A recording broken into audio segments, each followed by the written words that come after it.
Welcome to MH max channel. 7ஆம் வகுப்பு பருவம் 2ல் பயிற்சி 4.1ல் 13வது கணக்கு தான் பார்க்க போகிறோம்.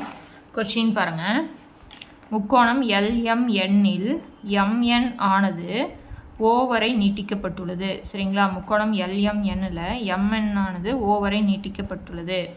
அதில் MLNோட மதிப்பு 100 - x, அடுத்து LMNோட மதிப்பு 2x மற்றும் LNOவோட மதிப்பு 6x - 5 எனில் எக்ஸின் மதிப்பை நம்ம என்ன பண்ணணும், கண்டுபிடிக்கணும். சரிங்களா? இப்போ படம் போடலாம் பாருங்கள். ஒரு முக்கோணம் போட்டுக்கிறேன். இந்த முக்கோணத்துக்கு LMN அப்படின்னு பேர் கொடுத்தாச்சு. இந்த MN வந்து என்னவா, O வரைக்கும் நீட்டிக்கப்பட்டுள்ளது. அப்படின்னா MLN என்றைக்குமே வந்து கோணம் வந்து நடுவில் இருக்கிறது தானே குறிக்கும். அப்படின்னா MLN வந்து எவ்வளோன்னு சொல்லிட்டாங்க, 100 - xன்னு சொல்லிட்டாங்க. ஓகேங்களா? அடுத்து LMN இதனோட மதிப்பு என்னவாமா, 2x, நடுவில் இருக்கிறது M. அதுக்கு அடுத்து LNO இது வந்து 6x - 5 இப்படி இருந்தால் எக்ஸோட மதிப்பு என்ன பண்ணுவோமா, கண்டுபிடிக்கணுமாமா. சரிங்களா? நம்மளுக்கு தெரியும், ஒரு முக்கோணத்தில் ஒரு பக்கத்தை நீட்டி இருந்தால் உண்டாகக்கூடிய வெளிக்கோணங்கள் நம்மளுக்கு சமம். அப்புறம் என்ன எழுதலாம், அங்கே கொஷினில் என்ன கொடுத்துருக்குறாங்களோ அதை அப்படியே எழுதிக்கலாம். சரிங்களா? MLN வந்து 100 - x, அடுத்தது LMN வந்து 2x, LNO வந்து 6x - 5. இப்போ வெளிக்கோணம் வந்து LNO. அப்படின்னா இதனோட மதிப்பும் இந்த ரெண்டையும் கூட்டி வரக்கூடிய ஆன்சர் எப்படி இருக்கும், சமமாக இருக்கும். அப்படின்னா இது ரெண்டையும் கூட்டிக்கணுமா. அப்படின்னா MLN plus LMN equal to என்னது, LNO. பாருங்கள், இது வெளியில் இருக்கிறது. இப்போ இதனுடைய மதிப்பு 100 - x, இதனுடைய மதிப்பு 2x, இதனுடைய மதிப்பு 6x - 5. இப்போ எக்ஸ் எல்லாம் ஒரு பக்கம், நம்பர்லாம் ஒரு பக்கம் கொண்டு வச்சுக்கிறோம். சரிங்களா? இப்போ எக்ஸ் பாருங்கள், இந்த சைடு கொண்டு போகிறேன். ஏன் அப்படின்னா இங்கே தான் எக்ஸ் பெரிய நம்பர் இருக்குது. அதனால் அந்த சைடு கொண்டு போனால் 6x ப்ளஸ் அந்த சைடு போனால் மைனஸாக மாறிடும். இந்த -x அந்த சைடு போனால் +x மாறிடும். ஓகேங்களா? இப்போ மீதி இங்கே 100 இருக்குது.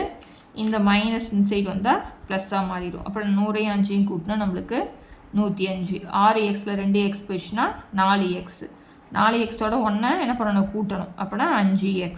இப்போ 5x வந்து 105னா எக்ஸோட மதிப்பு 5 இந்த சைடு வந்தால் நம்மளுக்கு என்ன ஆயிரும், வகுத்தில் மாறிடும். அப்படின்னா 2 5 10, 4 5 5. அப்படின்னா எக்ஸோட மதிப்பு எத்தனை, 21 டிகிரி. ஓகேங்களா? அவ்வளோதான் சம்மு. ரொம்ப ரொம்ப ஈஸியான சம்மு கூட. படம் பார்த்துட்டு ஒரு பக்கத்தை நீட்டி இருந்தால் உண்டாகக்கூடிய வெளிக்கோணம் அதன் உள்ளெதிர்கோணங்களின் கூடுதலுக்கு சமம். அவ்வளோதான். ஓகேங்களா? அடுத்த சம் பார்க்கலாம். அடுத்து 14வது சம் பாருங்கள். படம் இப்படி தான் கொடுத்துருக்காங்க.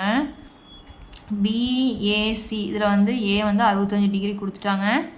அடுத்தது BDACயில் வந்து 50 டிகிரி. நம்ம இந்த முக்கோணமும் எடுத்துக்கலாம், ECD அப்படி வச்சுக்கிட்டாலும் ஓகே. இந்த படத்தில் எக்ஸோட மதிப்பை நம்ம என்ன பண்ணணும், கண்டுபிடிக்கணும். ஓகேங்களா? இப்போ எக்ஸோட மதிப்பு கண்டுபிடிச்சா போதும். அதனால் நான் என்ன பண்ணுறேன் அப்படின்னா இந்த முக்கோணம் மட்டும் எடுத்துக்கிறேன். பாருங்கள். ஸோ அப்படின்னா இங்கே வந்து 50 டிகிரி கொடுத்துருக்காங்க. DEC இந்த பக்கத்தை என்ன பண்ணியிருக்கிறாங்க, நீட்டியிருக்கிறாங்க. ஓகேங்களா? அப்படின்னா இங்கே ஒரு வெளிக்கோணம் உருவாகுது. இங்கே வந்து எத்தனை டிகிரி, 60 டிகிரி கொடுத்துட்டாங்க. அப்படின்னா இங்கே உருவாகக்கூடிய வெளிக்கோணம் அதன் உள்ளெதிர்கோணங்களின் கூடுதலுக்கு நம்மளுக்கு சமம். ஓகேங்களா? அப்புறம் எப்படி எழுதலாம், EDC இதையும் எதை கூட்டுறேன் நான், DCE இதை கூட்டினா எனக்கு எது சமமாக இருக்கணும், இங்கே B வரைக்கும் நீடுது. அதனால் BEC. ஓகேங்களா? இதை வந்து நான் வந்து எக்ஸ்ன்னு கொடுத்துருக்குறாங்க. இதை நான் கண்டுபிடிக்கணும். இப்போ D எவ்வளவு நம்மளுக்கு, 50 டிகிரி. இங்கே C எவ்வளவு, 60 டிகிரி. அப்படின்னா BEC மதிப்பை கண்டுபிடிக்கணும். இப்போ 50 60 கூட்டினா நம்மளுக்கு 110. இதுதானே எக்ஸ் நம்மளுக்கு. அப்படின்னா எக்ஸோட மதிப்பு நம்மளுக்கு 110 டிகிரி அப்படிங்கிறத எழுதிடலாம். ஓகேங்களா? படம் பார்க்குறத பெருசாக இருக்குது, ஆனால் கான்செப்ட் இதுதான். உருவாகக்கூடிய வெளிக்கோணம் நம்மளுக்கு உள்ளெதிர்கோணங்களின் கூடுதலுக்கு சமம் அப்படிங்கிறத எழுதிடலாம். ஓகேங்களா? அடுத்த சம் பார்க்கலாம். அடுத்த சம் பாருங்கள், இது ரொம்ப ரொம்ப ஈஸி தான்.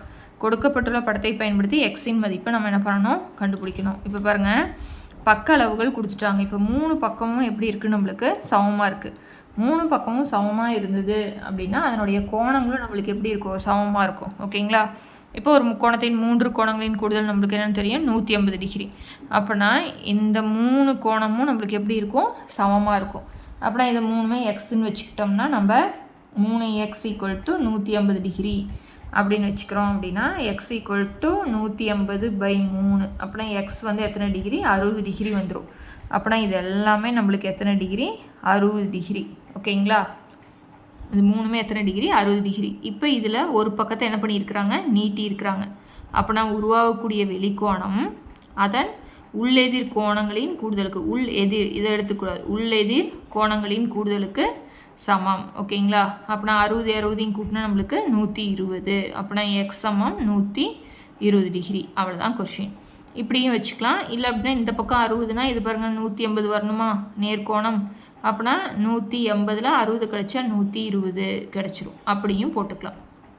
படத்துக்கு பேர்லாம் கொடுக்கல. 3x = 180. அப்படின்னா x = 180/3. அப்படின்னா x = 60 டிகிரி அப்படின்னு வச்சாச்சு. இல்லை நீங்கள் படத்துக்கு பேர் கொடுக்கலாம், ABCன்னு வச்சுக்கிட்டு நான் வேணால் போட்டு காமிக்கிற பாருங்கள். கோணம் A, கோணம் B, கோணம் C அப்படின்னு வச்சும் போடலாம்.